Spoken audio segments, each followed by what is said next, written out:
Welcome to the Ange TV show. If you click this video, it's probably because there's breaking news, or you're tuning in for my daily briefing.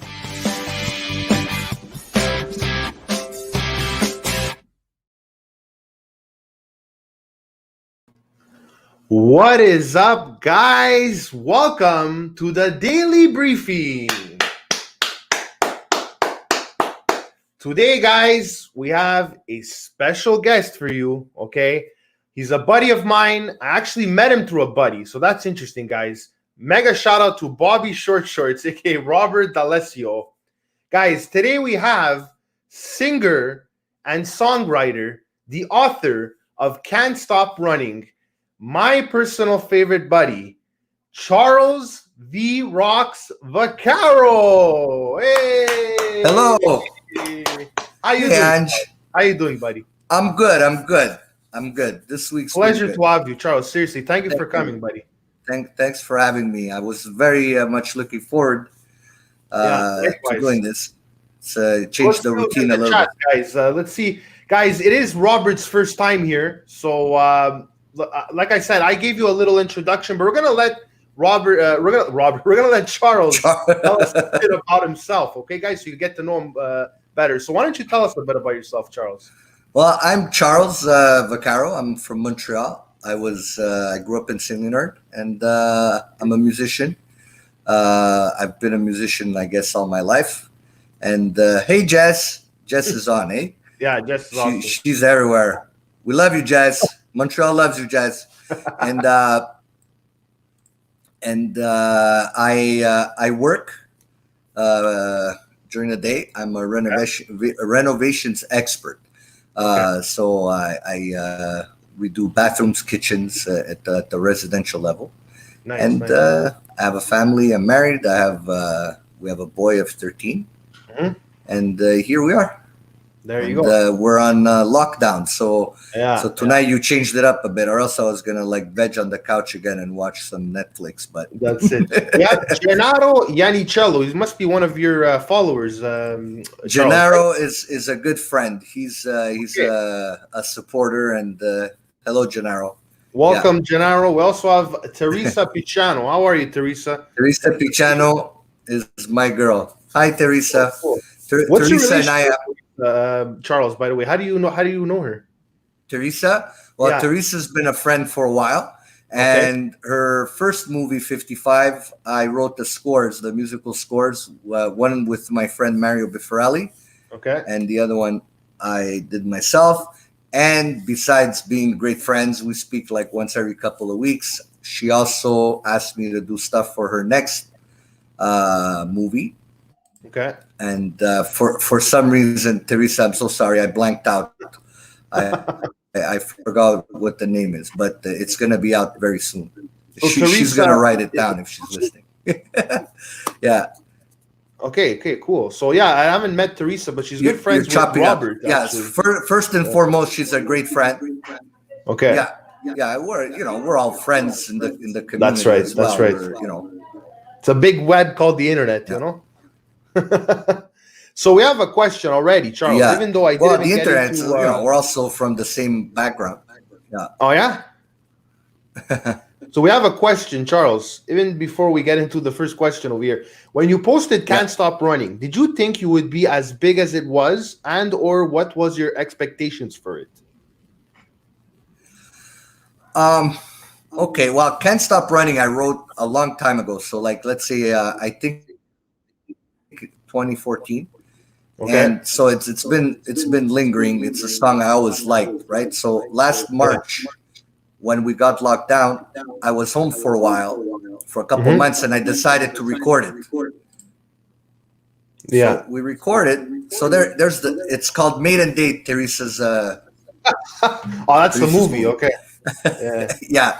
So we recorded it, and what was interesting is because I've never really done this before. Usually I physically go to the studio and record my guitars, my vocals, whatever.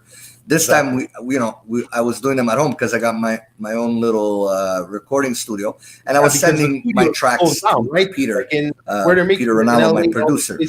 Closed, right? Yeah. Well, no, Peter lives here. He's in Montreal, but yeah, we couldn't see each other. But he could have been in LA at that point. It doesn't matter, right?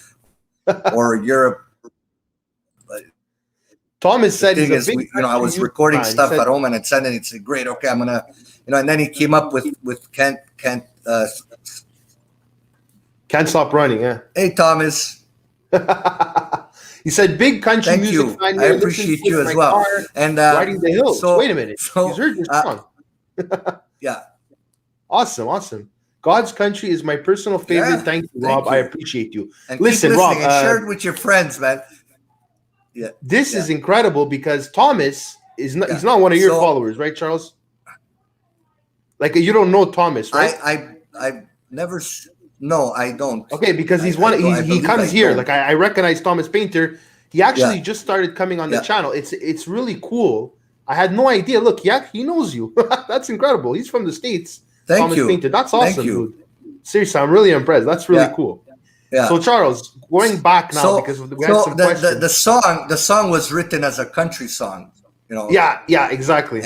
and and I write different styles, so it Mm-hmm. was written as and once the production was final and Peter sent it to me, that's what it sounded like, and it was like, wow, this is really good.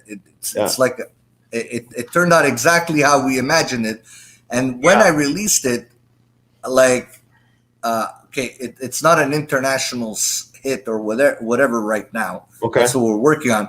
But locally, my friends, my followers on Instagram, and my friends, the community here, and people my age and younger people, they really attached to the song, and I was getting all this crazy feedback, and I'm like, wow, we're onto something, right?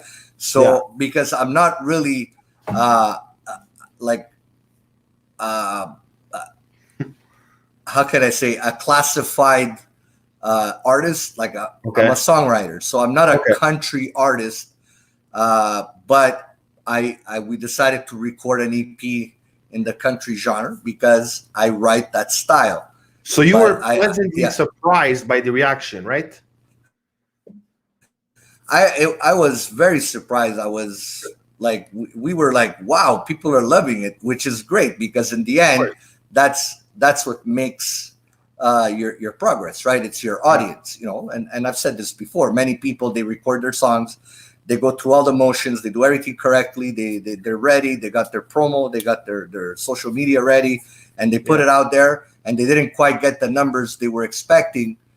It happens. That part might be that the people didn't cling on to your track, or a few other things. But most of the time it's that, right? If people are not watching your show or somebody else's show, it's because maybe they can't commit to that full time, right? Or they're just not interested. So it was fun. So that's when I spoke to Peter again and said, you know what, let's do an EP, which hopefully it'll be out by summer. 4 or 5 songs, maybe 6, and they're written already in that style, and it's got that vibe. It's not.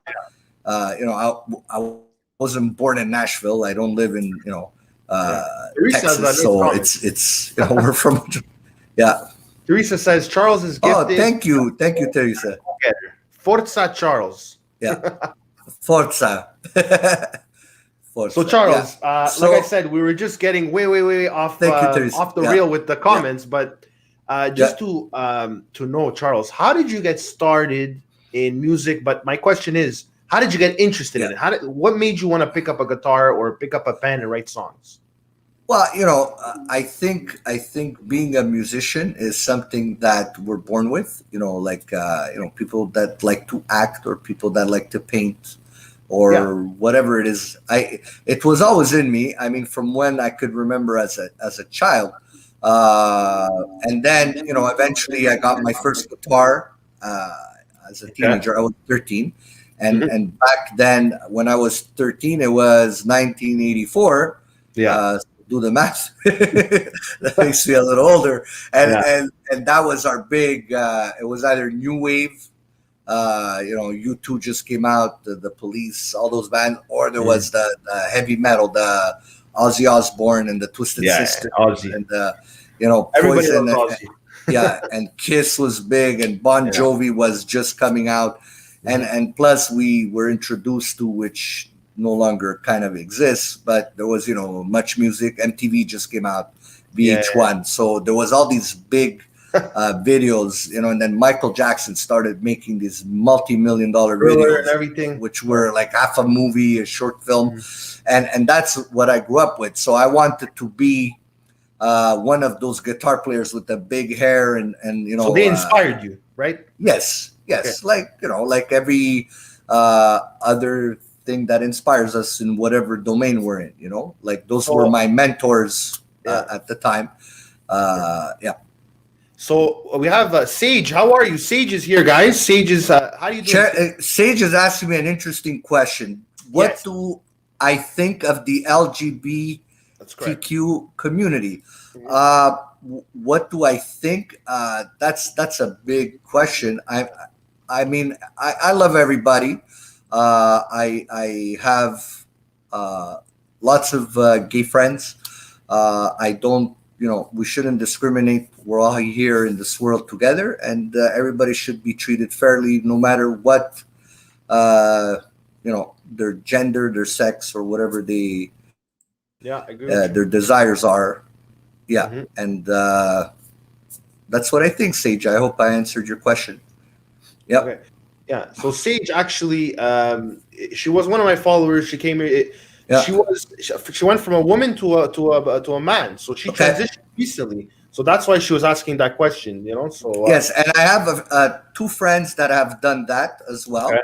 And at the beginning, it's kind of a little uncomfortable because we knew them as the other sex. Exactly. But once I think you get into the heartstrings of somebody's emotions and they tell you their story, then it starts to make sense because as kids, in many cultures, we're brought up to think, and there's all these taboos. But as we get older, we start to meet different people, and we're people, right? We're human. We need to be accepted for who we are. Exactly. Exactly. And Thomas has no problem either. Well, we should. We should. Like I said, what's actually, what's really, what's funny actually is that we're gonna have Melanie Asaf. Okay, she's actually our next guest. I'm not sure. Hey, Mel. Do you? Do I know her? No. No. Hi, Mel. Okay. No. So Melanie actually, she knows quite a bit about the LGBT community. She represents the LGBT community. She talks about it in her podcast. Yeah. So Melanie, I was actually going to tell you, but we are going to be doing a live. You're going to be on my show. We're going to be talking about the LGBT community next week. So guys, if you're interested in that, tag along next week. We're going to open the book.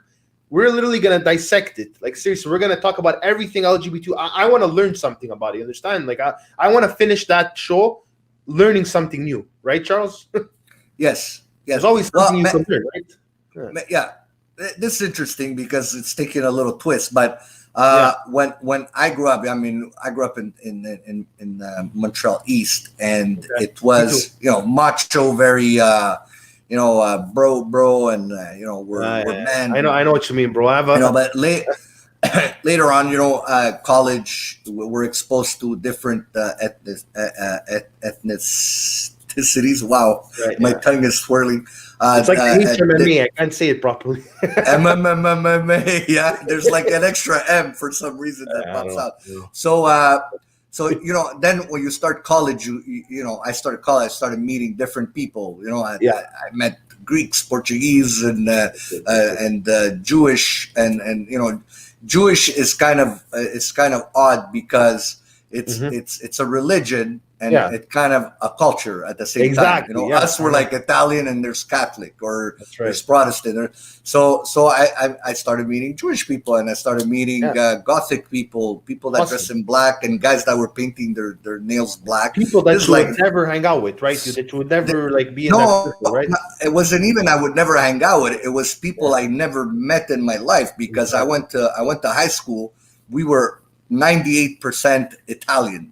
You know, there was that odd French Canadian guy. There was that one black guy, and there was, So when I went to college, I was like, oh my God, there's a whole world out there, right? That we only, we weren't exposed to on a daily basis. And then I started working with people, and then you meet, the first person that's gay, right? I mean, I had met before, but somebody that's in my surroundings, right? And I couldn't get out of the surroundings because we were working together, and this person was my supervisor, was female, right. and then at some point, we'd have lunch together, and we became great friends, and the stories came out, right? Yeah. How it was a secret, and how her parents couldn't, and then you're like, wow, there's a struggle, there's an actual struggle, there's some and today's Bell, let's talk, right? And it affects your day, your routine, your psychology, you can't be yourself. So no, exactly. Again, back to the question that we were asked. Yeah. You got to be happy, and then if you're happy, you have to. That's it. Your buddy Gennaro has a question, actually, Charles. Yeah. Who do you think, is the next big singing sensation? To your knowledge, Charles, is there anybody you see on the horizon that's up and coming? I don't really follow that because I'm not a teenager following new stuff, but we were all kind of exposed to this person, and some people are not conscious about it. There's this young artist called Who is Laney. I don't know her full name, but that's her Instagram tag, and I think she's gonna be knocking out the market pretty much soon. And she's the one that did Dreamers from Stevie Nicks. What was her name? Sorry, Charles. Her Instagram tag is Who is Laney. I think she lives in Nashville. Laney? She's from Nashville. Okay. Yeah, she's a pretty girl. She's probably 17, 18, maybe 20. Wow. And she got a beautiful voice, and she did a remake of Dreamers from Fleetwood Mac. Okay. And then I think a month right after, I think Republic Records picked her up, and the Jonas Brothers' dad. And I mean, I don't know her. And she's in country. She's not country, but she's doing Stevie Nicks. Yeah. Right now, I don't know what her other material is going to be. And also, what they did once they signed her, they did a remake of Dreamers with David Guetta and some other guy. Wow. So that's who I would see up and coming. So she's really collaborating with the right people. She's getting her hands dirty. Yeah. Her beak wet, or her beak wet, whatever. Up and coming. It's hard to tell. I mean, that's right. It's so vast, the music industry. Yeah. I mean, I'm a tiny little player.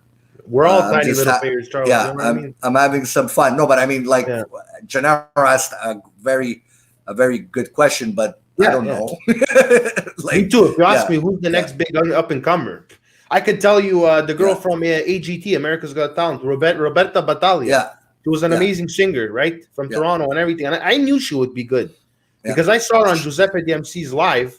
He used to do talent shows during the first wave, and I noticed her, and I said, "This one, man, I'm telling you." Yeah, I remember when she went on AGT. Roberta's in our circle of friends. Really? Okay, interesting. Yeah. Well, because she's from Mississauga, and my manager now, Tina Cole, who's Tina Colalilo. I met her through my partners here. One of my partners in construction. So Paulo Castelli. Okay, because your buddy was talking about wife Libera Colalilo. It's their dad's cousin. So. They introduced me to her, and now she's my agent. She's my manager, and she's very good friends with Roberta's family. And I got Roberta a few interviews here the past month, a bit before Christmas. So she did Kind Time with Pamela, Corriere Italiano. She did EC Television and CFMB, and I brokered those interviews. But I've never met them, and I never spoken to the parents. But it was just fun because Yeah, Lane Who is Gardner. Lane That's her Gardner? name. Who is that?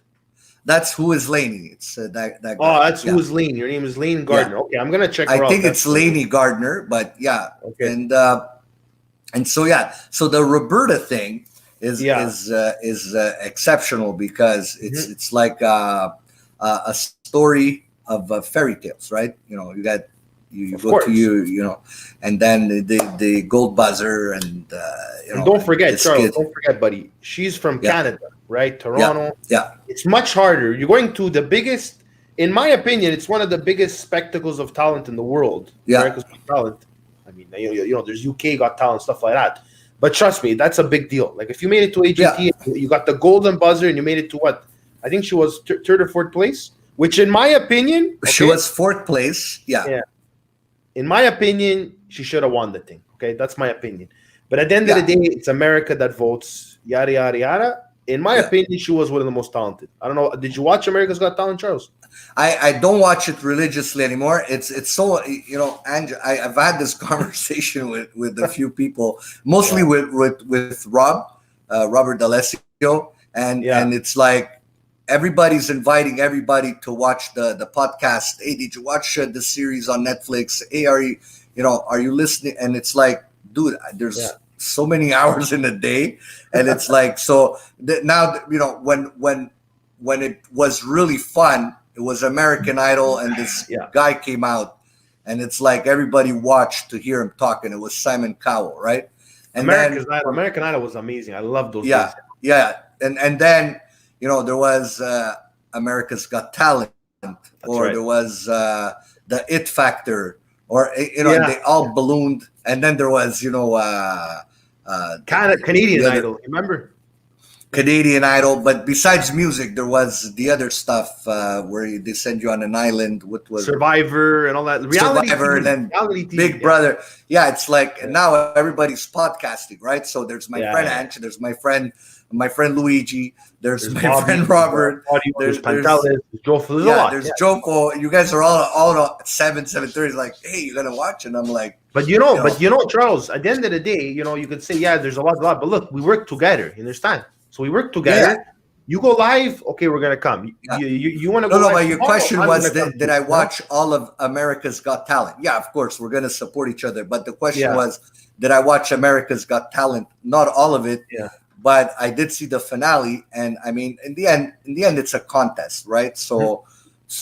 Where my background, right, is what was pure performance. Was you get in a truck with four guys with your guitars and your Yeah. drums, and you go play clubs, which is kind of doesn't happen that much like before. No, And you had a band, and before you had a producer, and you had an engineer, and you had exactly. The whole today kit. everybody's got their podcasters at home. Every Yeah. musician's got some that's much younger, in early 20s, 16, 17. Mhm. They got their studio at home, and so they're writing their own music, which they call it beats, right? And so the technology changed, and Absolutely. but we were like touring, we were playing, we were Mhm. doing what's necessary.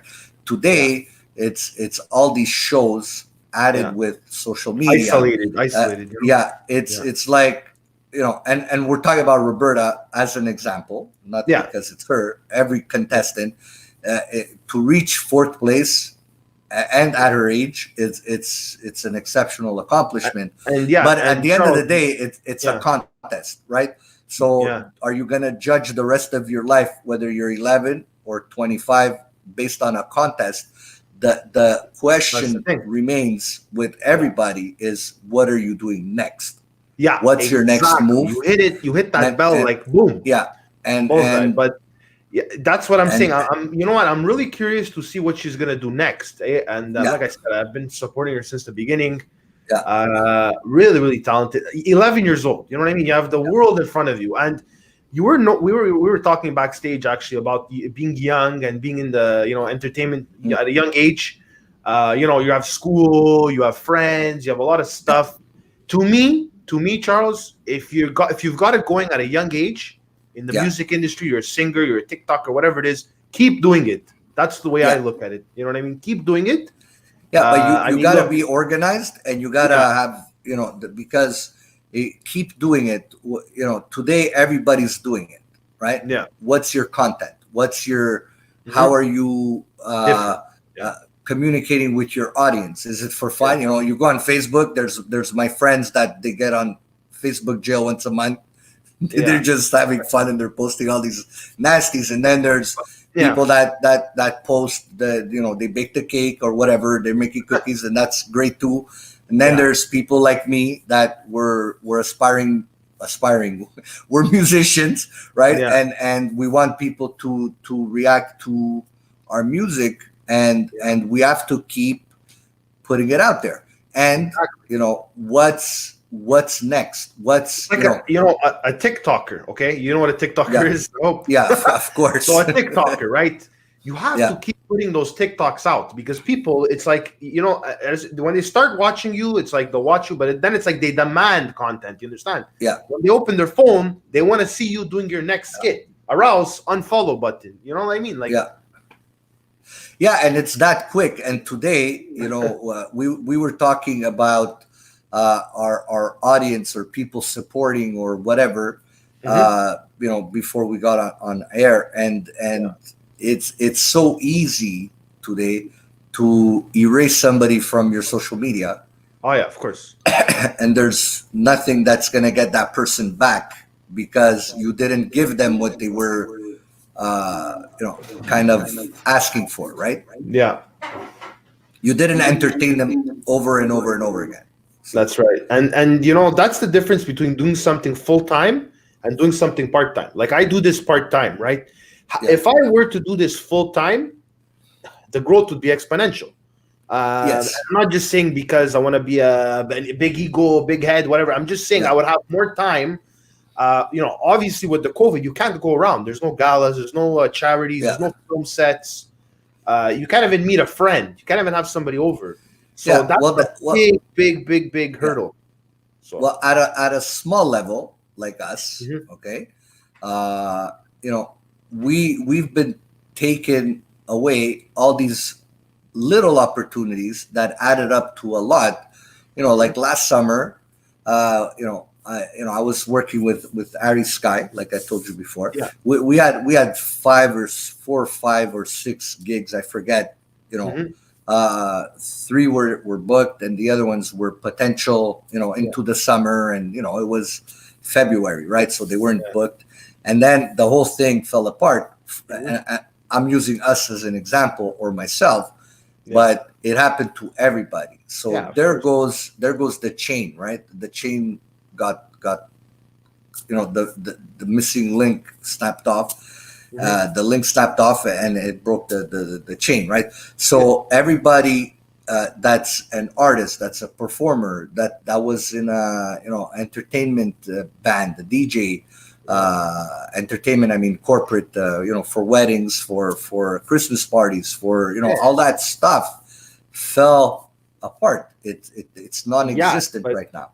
And we're the little people, right? We're the average Joe. We're not talking about the big, the Justin Biebers and the Ariana Grandes and we're talking about us. So how do you're an aspiring young artist and you don't have all those other opportunities or tools to bring you to that next level? Because it's nice that you release a song and you put it on Spotify and iTunes and your YouTube video, but now you can't go see your audience, to sell a T-shirt or to get paid to play that night, even if it's $50. It's you gotta be creative. $50. Now no bucks, So and it's all relative to what's going on right now, and back to the shows, the AGTs, who really comes out of those shows that becomes like a household international performer? Not many, not many. I mean, American Idol. Question, Charles, because you're a songwriter, right? So he's curious. He says, talk more about Diane Warren. Why is her songwriting so popular?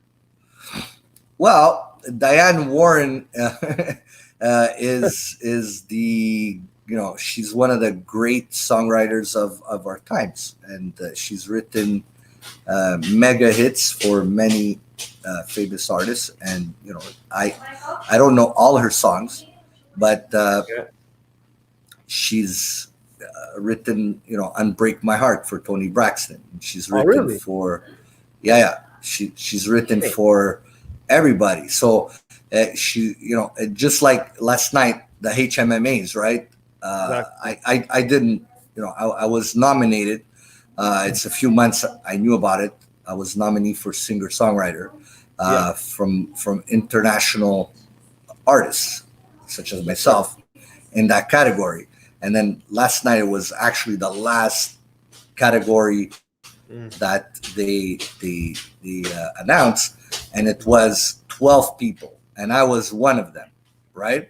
Yeah, it's and a great honor. 12 people. But then it was like in back of my head, am I gonna win? Before they started announcing the other 11, and then there was people that are renowned songwriters, and the winner, who was Shelley Paikin, I told you off air before. She's written mega hits for mega stars, like just Christina Aguilera. She wrote the song "Bitch" for Meredith Brooks, back over 20 years ago, and she's written for Celine Dion. So and I'm a fan of hers. I actually read her book, Confessions of a Serial Songwriter. Wow. So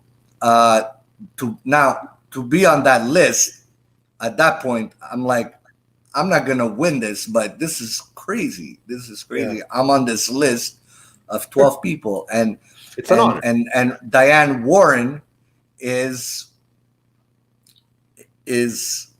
that person too. They're best friends. They're friends. Exactly. I don't know if they're best friends.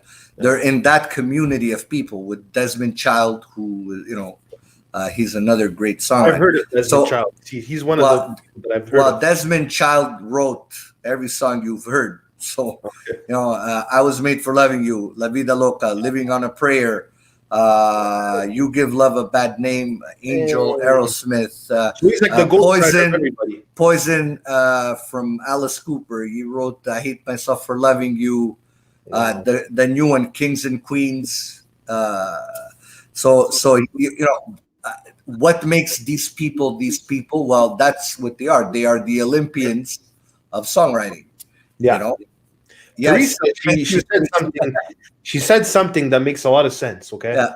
She said a nomination equals a win, right? In my book, that's what it is, right?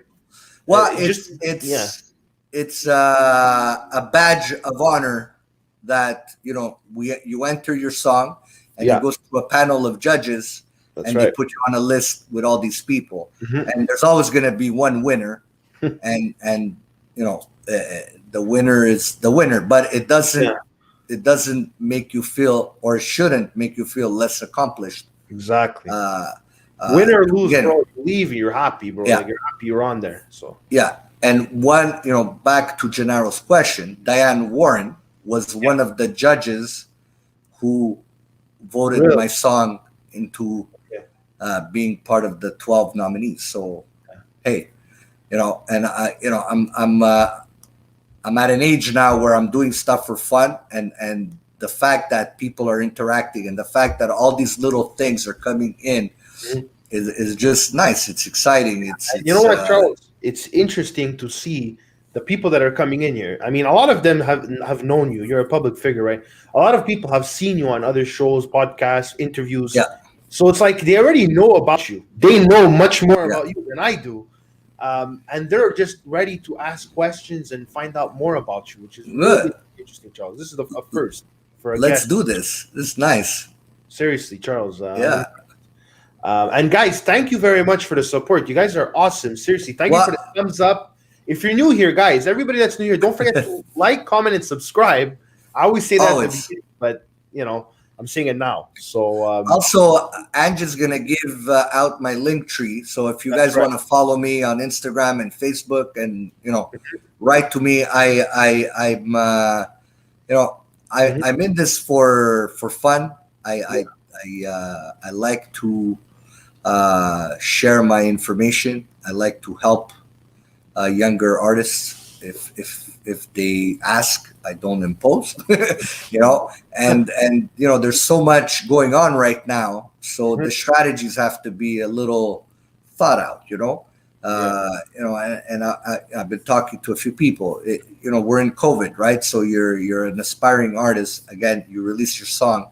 What are you gonna do with it, right? What do you like? You can't promote it. You can't, But it's harder to sell a T-shirt when you're a no-name artist, like if you're not touring, not a no-name. Sorry, but you're not. You don't have a big following. It's hard to sell a T-shirt. It is. Or it's a hard. coffee mug. Merch is very hard to sell. Trust me. I'm just starting off with the merch that I still haven't even got myself a merch. You know, with the shipping on your website, the shipping costs more than the sweater. You know what I mean? Like but it's less hard if you're at a gig. If you're playing live at a festival, it's easier to sell your merch because they got to see the experience. They got to engage in your performance, and I love that band or I love that artist. I'm gonna buy something, But doing it through social media, it's hard. It's hard because you want to buy a T-shirt, and it's like. And when you do it in person, when you sell a shirt in person, there's no shipping. You give the person the shirt. Yeah, you make more followers. It's like having not being able to be in person, not being able to go on tour, not being able to go to a concert. No matter what way you say with it, I know you want to be positive, but it does put a hold on what you're doing. It does. I totally agree with you. What I want to say, sorry to keep you. No, not at all. But listen, what I want to say is that, what I say right now that it's closed, do podcasting, do what's in right now. Yeah. Prepare yourself for when things open. Yeah. Right. Well, and another thing I wanted to say, last thing, is that what you were saying about entertainers before the pandemic. I'm talking about radio people, DJs, comedians, whatever. Okay, maybe not actors, because acting, you need to take. In my opinion, you need the acting school. You need that background in acting. You need the experience. It doesn't just happen like that. Acting to be a great actor, right, Charles? Like, you know what I mean? So that is a different story. But all these other people that were DJs, this, that, and now that they see that these parties aren't happening anymore, what are they gonna do? And a lot of them adapted. Like Gold Star, they did those lives. There's a lot of people that did lives. They did other ways they're selling their USBs with mixes.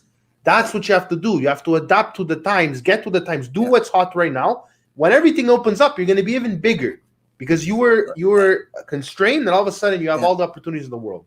And that's what I've been telling some friends. If you get ready, if you're a musician, for when COVID's over, which could be 6 months to a year and a half, whatever. If you're ready at that point, I think people are just going to be throwing, not throwing money, but they're going to be so happy to be out. They're going to be a little or a lot more supportive to engage in what you're doing. Yeah. So you have to be ready. I wanted to know, actually, Charles. Like I said, I was rambling off, but I want to know. Okay, like I got asked a very simple question about your band, Lipstick. Yeah. Guys, Charles was part of a band called Lipstick. If you want to talk a bit about it, Charles, I would love to hear some memoirs. I want to know really cool, badass times with Lipstick. Badass. Okay. Well, we weren't big badass, but we have an interesting story. But so I before I said I started playing guitar at 13. Yeah. And so by the time I was 15, 15, 16, I was in high school, and that's where I met my bass player and my drummer. So awesome. We were all in the same grade, and we were all, from St. Leonard, and we were all Italian. Yeah. Sorry. It's okay. And then at that point, my backyard neighbor was Paul, who became our singer, and he's older than us. He's 6 years older than us. Interesting. So we were like, hey, let's start a band. Let's, okay. So we started practicing in the garage, like you see in the movies. So your neighbor was part of your band. Interesting. Wow. Yeah, my neighbor and my school friends Okay. and we all lived streets away from each other or a bike ride away. And we started, and we pretty much had the original lineup all the way through, right? So we started, and our natural instinct, mine was at least, that I wrote songs. So we started writing rock songs, and I wasn't the only writer. Paul was one of the writers as well. And we put all this stuff together, and we came up with some songs that people were loving, right, in the neighborhood. And they come watch us play at the cafes, the bars, the Shooter's Pub on Jerry's, Rock Pile on Jerry as well. And back then we had like real rock bars, right? Yeah. So one summer, my singer, my drummer go to Wildwood for vacation, and and my singer meets this girl. Okay. And summer loving, right? And she knows this rock band in Pennsylvania, and she's their hairdresser, and their manager is this guy Wade, right? Okay. And back then there was no email. It was lick a stamp, put on an envelope, and hopefully somebody writes back. So when Paul came back, there was this Wade guy, and this Wade guy, it was Whitney Houston's employee. He was her tour accountant. Yeah. So Paul comes back. We prepare a package. We send it by mail. Lo and behold, Wade calls, and he loves us, right? Wow. So he comes and see us 3 times. Caught your lucky break, right? That's what it was. You could call it that. Yeah. Lucky because, you bump into somebody and, oh my God, they don't live here. Like, what are the chances, right? Exactly. So he comes to see us. The 3rd time he says, you guys are way too big for me to handle. I'm going to introduce you to my boss. And we're like, what? Well, his boss is Whitney Houston, right? Hey. So long story short, or else we're going to be here till 4 a.m. Whitney Houston legally was our manager for 2 years. So we started touring East Coast United States. Okay. We started playing clubs. We played CBGBs, which is like it doesn't exist anymore, but it was like the cultish club of New York where the Ramones started off. Guns N' Roses played there. Like anything that became super part of pop culture passed through that club, and we got to perform there. And we did showcases for many record labels that time, and we didn't live there. We'd go 2-3 weeks at a time, come back home, and go back and rehearse. And while that was happening, unfortunately and fortunately, we were going through some member changes. Personal issues, whatever. And so we had, at the end, we had this crazy lineup, crazy drummer, crazy bass player. The band sounded great, but we didn't know we were at the end of an era. So we didn't get signed, right? So why why was it the end of the era? What caused this era to end? Was there a group in question that changed the dynamics of heavy metal? Yes. Well, it was a group, but it actually became a movement. It wasn't really a change. It was a cultural thing, right? A cult thing. So we were like a big hair metal. We had the nice hair, we had the look, we were slim, we were rockers, we were like a Poison, Bon Jovi, and then I saw the pictures. They were cool, man. and thank you. And then in 1991, bang, Nirvana comes out, right? So Nirvana, changes the dynamic. We didn't know at the time, but it did. And it wasn't the music, it wasn't the band, actually. Sorry, it was the music that came from a specific city in the United States, which was Seattle. Exactly. And then at that point, they went number one like in 10 minutes. And they weren't supposed to flop. The record label set them up. They were supposed to flop, Nirvana. Really? From what I heard, from what I've read. But they didn't. They just the kids Yeah. The kids ate them up. They sold like 7 million albums in like less than a year, and See, I so don't the know this whole kind of music, but I'm interested. I'm very interested by yeah, what you're telling us. Yeah. but the whole industry, Mhm. the A&R guys, the record labels, Mhm. they didn't just change music No. or whatever. They moved to Seattle, so they started signing Okay, so they were Stone closer Temple with Nirvana. Pilots, Okay. Alice in Chains. No, it became a culture. This Okay. music came from one specific city. So let's Yeah. say like in the 70s, the British invasion, right? Mm-hmm. All these guys, Pete Townsend, Keith Richards, Jimmy Page, Eric Clapton.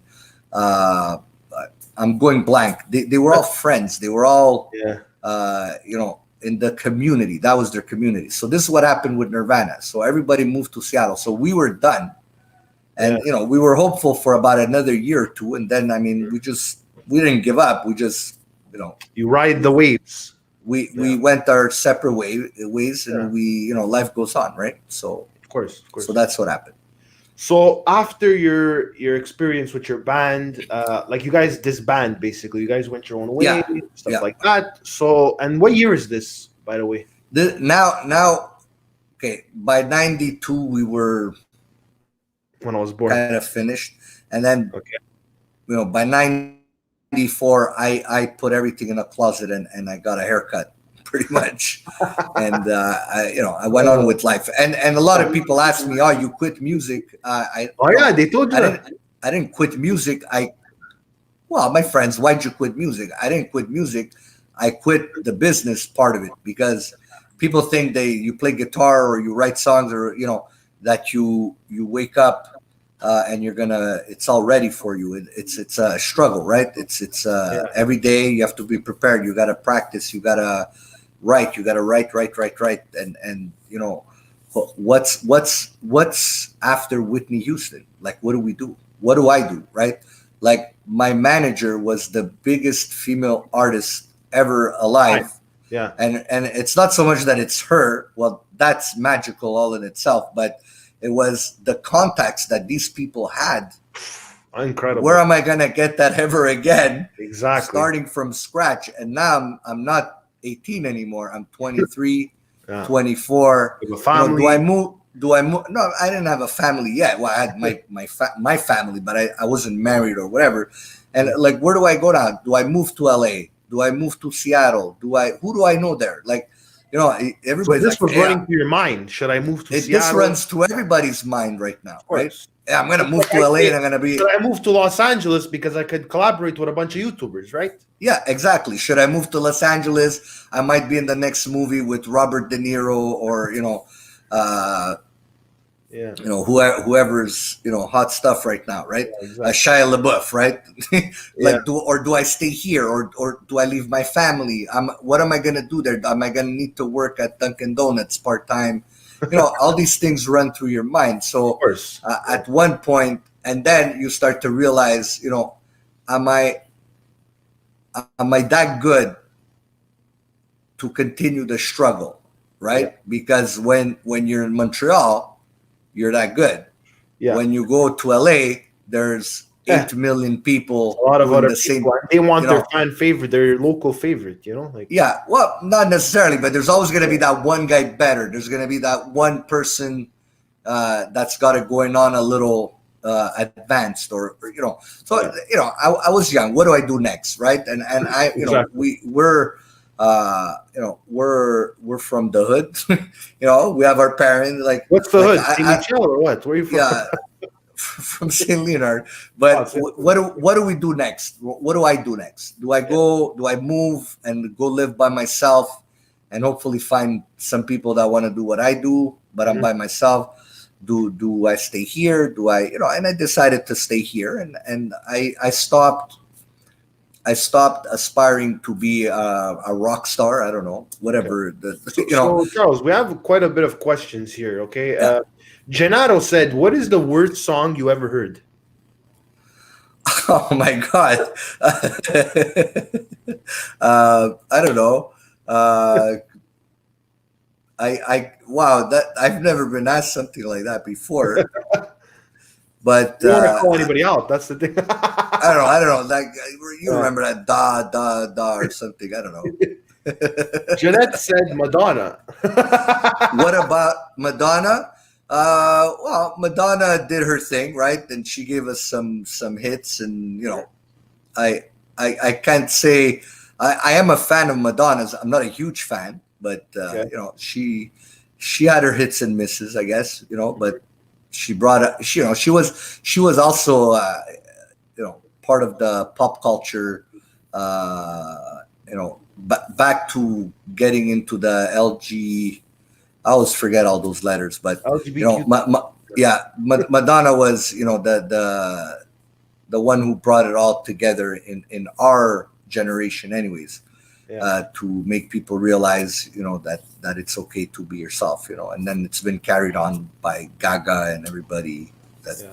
So the next question, Charles, my question for you is: what are some ways that you overcome writer's block when writing lyrics?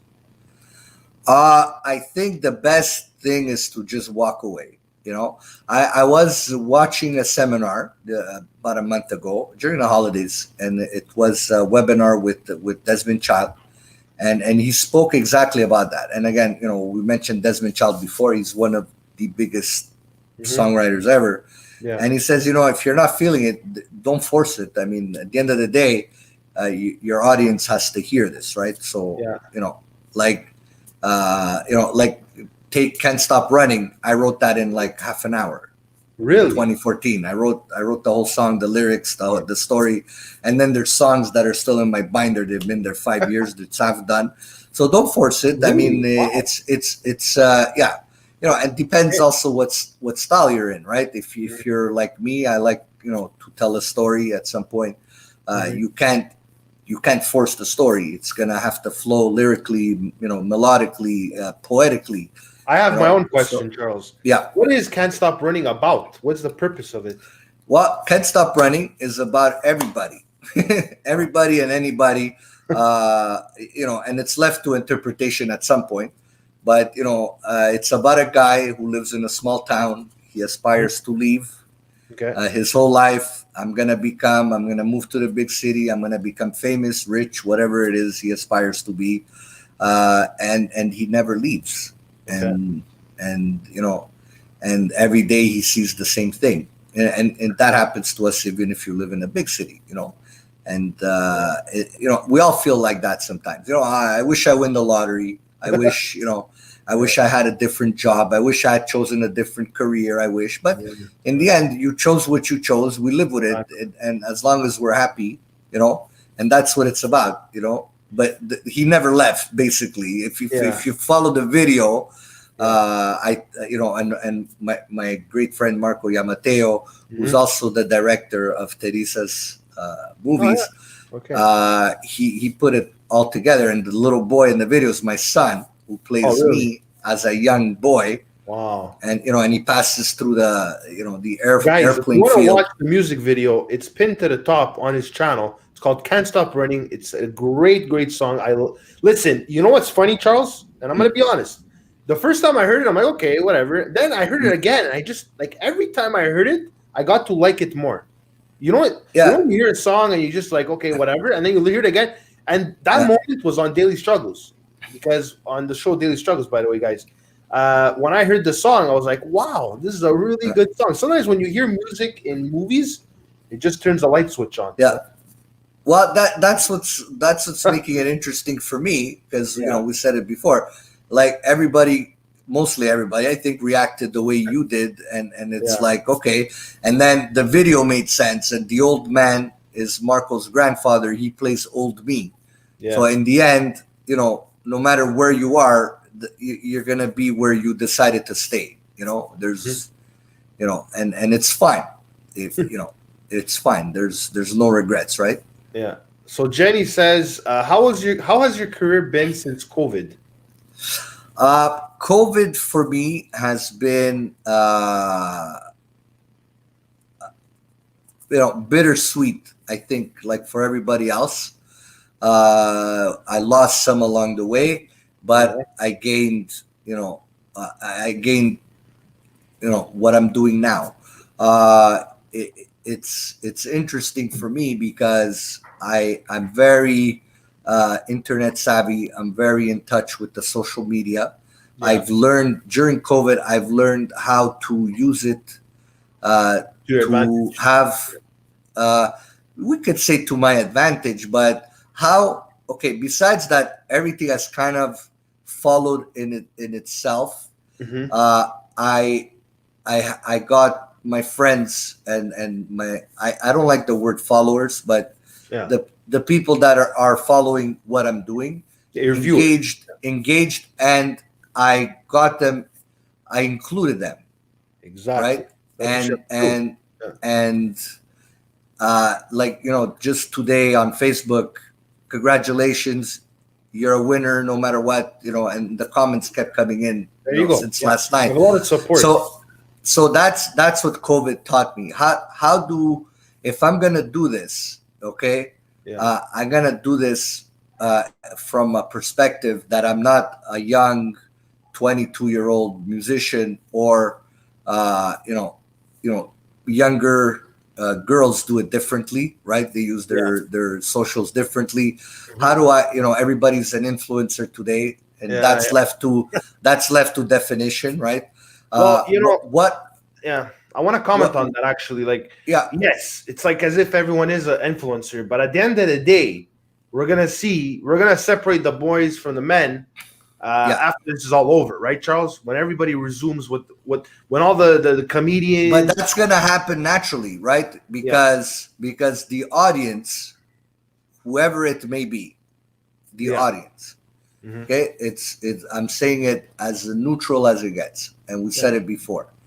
You could do everything right. You could prepare your plan of attack right, whether it's your podcast, whether it's your bikini shoot in Brazil, or whatever it is, your TikTok with your mom. We'll leave it at that. But in the end, it's the people watching that are gonna dictate at what level of success you're gonna be. And then if you reach there, right, if you reach that level, then you gotta keep your content at the same level, or you gotta keep piling it on, right? Because there's no breaks, right? That's your audience, right? You take this is the example I give all the time because she's the biggest star in the world, one of the biggest, and Ariana Grande, bang, bang, material. Like she's just giving her audience all the time. She goes hard, yeah. She's bombarding her audience with what they want, and she's fantastic. She's very talented. She's fantastic, and she delivers.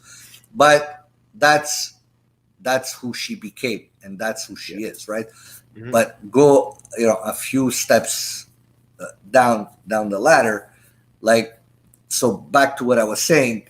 I don't cater to a 14-year-old 15-year-old audience, and I'm doing this more for fun than an actual career. Mm-hmm. Let's face it, I'm not a world six or whatever. renowned artist.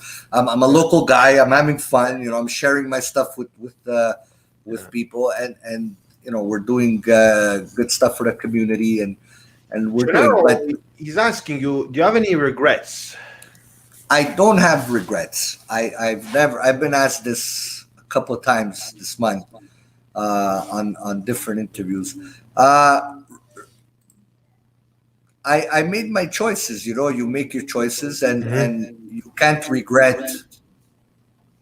As a lifestyle, I'm saying, there's things everybody thinks, myself included, maybe I should have done this. It would have worked out a little differently. But I don't think that's a regret. I don't think that's a regret. I think that's just thinking it through differently. You know what I mean? But to say that I have any regrets that that linger in my mind, no. I'm here, and that's a good thing. Wake up in the day, and I'm not a guy that believes in the whole destiny thing. Yeah. But I believe that I'm here where I am today because that's where I should be. Yeah. You can't force things. You can't You can't plan where, you can't plan, I'm going to be that guy, right? Yeah. You're going to work on it. And then if it happens, that's what you worked on. Mm-hmm. But there's a lot of people that worked on, I want to be that guy. And it didn't happen. Do you regret that? Or you take it as a life experience? I've owned a cafe back in the day. You owned a cafe, you said? I owned a restaurant, right? And now? I bought it. No, okay. I owned in 1997. Yeah. I owned a cafe in Little Italy, downtown Little Italy, next to, the last portion of Cafe Milano. That was my cafe. Called? Diamante. Oh, yeah. You were young. You were little. What year did you have it? 97, you said? Yeah. I was 5 years old. I don't remember. That, so you were little, right? But so at that year, we opened up and it was spectacular. It was fun. People were loving it. They were coming. Right? Yeah. Booming. We were doing good. We're doing okay. We were the new kids in town, right? January comes, bang, ice storm. Yeah, right? Shuts us down. So that was my pandemic back then, right? That was my COVID. It killed my business. So did I plan it? Did I do everything right? Maybe not 100%, but I planned it, right? We planned it. I had partners, whatever. We worked it. We tried to make it, survive, but it didn't. Do I regret it? Opening it? No. It was like 2 weeks of the ice storm. You didn't survive. Well, people don't come, right? You're paying electricity. You're still paying staff. You're still, but it was only 2 weeks, the ice storm. That's what I'm saying. Yeah, but it went on a month. Some people that weren't getting back their electricity. But it was already winter. It was after Christmas. Already people are not going out. So it was like, but the point is, do I regret opening up a restaurant? No, it was part of my college. It was part of my learning. Yeah. It's part of my, it activated my feelers from a business perspective. Exactly. Being in lipstick turned me into a business person too. Yeah. Because we weren't your typical rock band. Hey man, what's that? Like we were organized. Not to say that other people aren't, but we from a young age, it was about the business. It wasn't about just being on stage and okay, let's go get hammered, after the show and party. It was really like, so all these things. Do I regret being a musician? No, it took a lot of my life. Mm-hmm. I dedicated a lot of my time to create the craft, and then it didn't happen. Do I regret that? No, I don't think you should regret what you wanted to do, right? And so if it doesn't take you, what? Well, I'm alive. I'm married. I have a beautiful wife. I have a beautiful son. I'm working. I'm I do what I do, right? I'm in the day I run my own renovations company. So I fix people's houses. That's my job. And does it make me happy? It's like your friends, right? They played hockey their whole lives. They were AAA, AA, right? And then they reached that last thing. They didn't get signed, right? Do they regret it? No, but they like to play hockey Thursday night. They rent the rink, and that's me as a musician. I play guitar, and some of my friends go play hockey, and I have other friends. They bought a Harley and they go on a 2,000-kilometer ride each summer, and everybody, we have our things, right? And do you see yourself managing, like being a manager in the future? I've managed several artists in my lifetime. Okay. They've all been great experiences. It's do I see myself being a manager in the future? I maybe. What's fun is you pass your knowledge to other people. From an industry perspective, probably not, because it's so hard to pierce the music industry. But if a young artist were to ask me to guide them, I enjoy doing that. It's just nice. So what do you mean by it's hard? Help, is it very competitive? There's a lot of managers out there. They're gonna say, "Who are you? Why are you coming and get my person?" No, it's because there's, talent takes you so far, right? Yeah. And back, like, nothing's really changed as far as the fundamentals of how things work. But before there was a record industry, people were selling records, they were selling CDs. There was the record companies were advancing money. So if you were a great band and they thought you had the potential to make it, they'd give you $250,000 to record your album and promote the tour, or whatever was involved in that budget, right? Today, it's all these indie, record companies don't make money anymore. There's no records. Wow. It's streaming, right? So to become Taylor Swift, you need $1 million, right? Are you kidding me? Because you are talented, right? You're Taylor Swift, but how do you, advance? When you release a song, you need $30,000-$40,000 to promote a song. Wow. Plus, you had to record it. Plus, when Ariana Grande buys the billboard in Times Square, right up across the building, that's like maybe $50,000 a day, $100,000 a day. Get this money to do that? No, but that's it. Like today, everybody's like, "Oh, I just released a song on Spotify." Okay, you have, like so me. I have 50 followers on Spotify. I love it, but it shouldn't be 50. It should be 100,000. It should be 150,000. It should be 1 million, right? But to get to 1 million, I gotta promote my song. Tens of thousands of dollars. The same thing as YouTube. You have to pay to. It's pay to win. Let's be honest, okay? But that's it. Now, when I work with younger artists, when they ask, I'm like a coach, right? I'm here to help you see things that you don't know yet because you're young, not because I'm smarter or whatever. Yeah. But becoming famous is not part of the deal. You know what I mean? Like being a great podcaster is being a great podcaster. Mm-hmm. Becoming a famous podcaster, it's another story. Yeah. That's a whole different thing. Not everybody gets to have that opportunity. But to become a famous podcaster, one, you got to go viral. And then two, like I forget his name, Spotify says, hey, here's $82 billion. There you go. Less than that, but I get your point. Yeah, but you gotta work it to get there, right? So now you're famous, but it doesn't mean that because you're famous that the other people aren't great or as great as you. You know what I mean?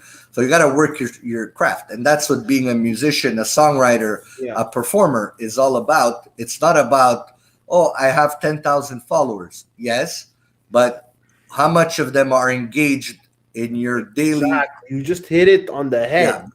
Yeah. You just hit on it. You can have 300 million followers on TikTok, but if only 5 people watch it, you know what I mean? It's not going to make a difference. You know what I mean? And advertisers know that. They do due diligence. They go look at your following and they see how much engagement you have. Well, of course, because the advertisers, it equates to money.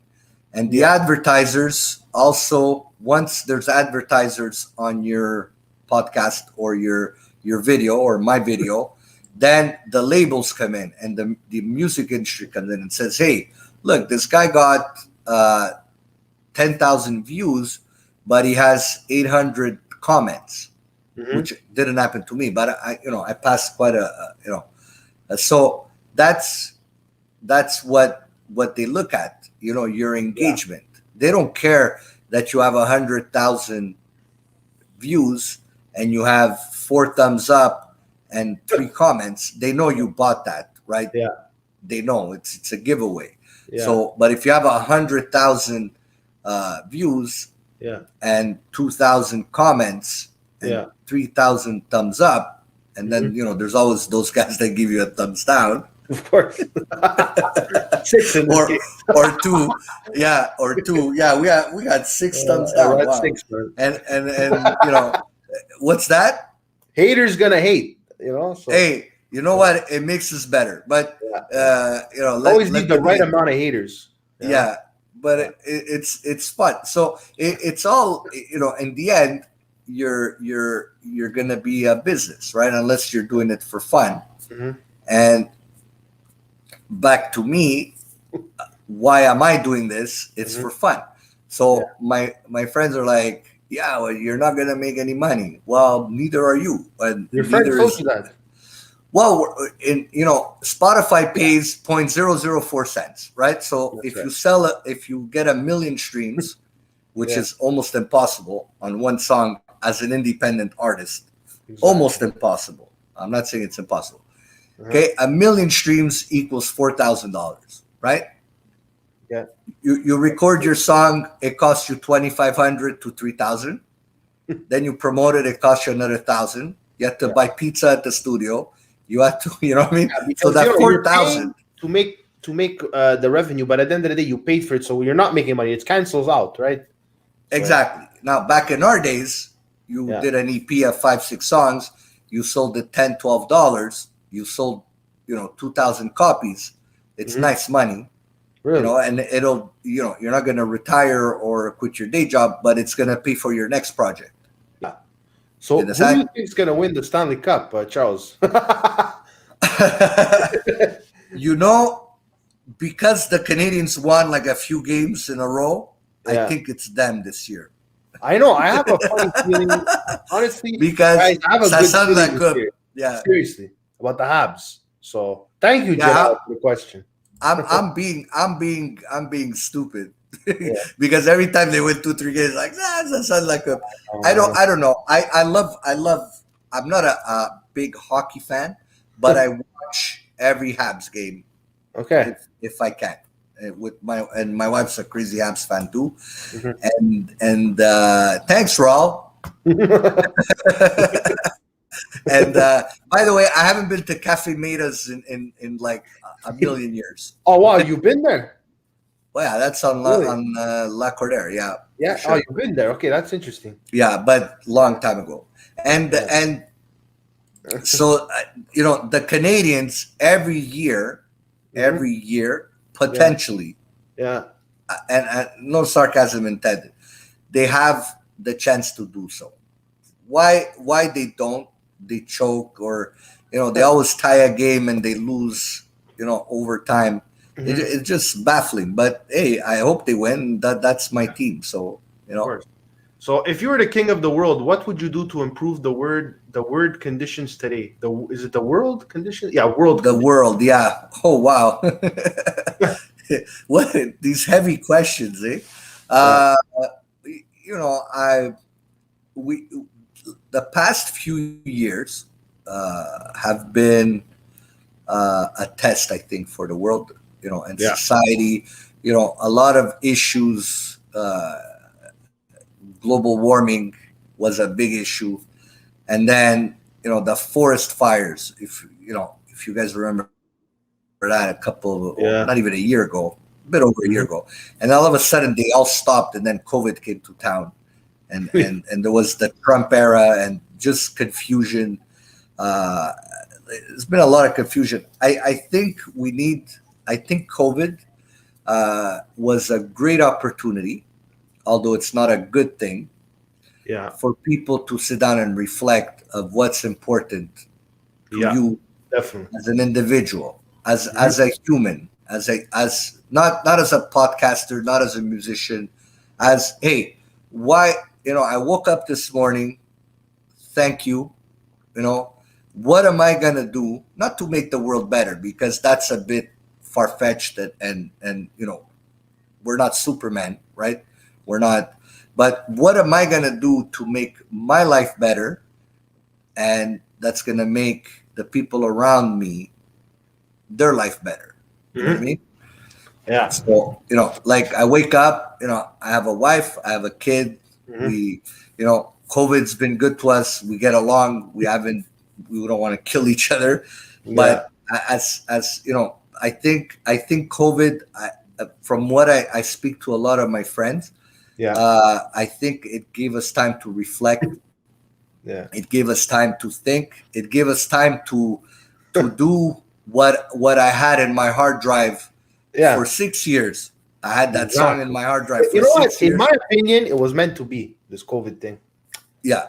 We You were know, too and close to each other. We were right next to each other. You know, people they their breath would smell and they'd be right next to you. Okay, that's a yeah, minor thing, but still, we were just too close to each other. Like, you know, in the yeah, emergency, why do you think the flu went around all over? We were coughing without putting our hand. Like the flu season, you go to a funeral, you kiss your aunt, whatever, you catch the flu. You understand? That's why this year there's no flu. yeah, So yeah. you know, But we were too close, now, you know. the time you had, I'm sure you miss some of your friends in physical form.